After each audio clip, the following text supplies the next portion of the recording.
अध्यक्ष महोदय, हे भाषण करताना माझे मन अत्यंत जड झाले आहे। सर्वाधिक वेळा उपमुख्यमंत्रीपद आणि दीर्घकाळ वित्त विभागाची धुरा सांभाळलेले राज्याचे लाडके नेते माननीय अजितदादा पवार आज आपल्यात नाहीत।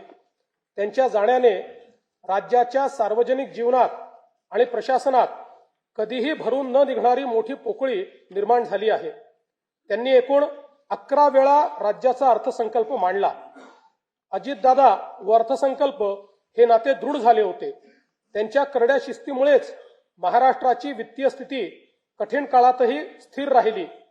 काम करणारा माणूस ही त्यांची ओळख आणि त्यांनी दिलेली विकासाची दिशा आजही आपल्याला प्रेरणा देत आहे। त्यांना श्रद्धांजली म्हणून सर्व मान्यवरांशी चर्चा करून त्यांच्या व्यक्तिमत्वाला साजेसे भव्य स्मारक उभारण्यात येईल। तसेच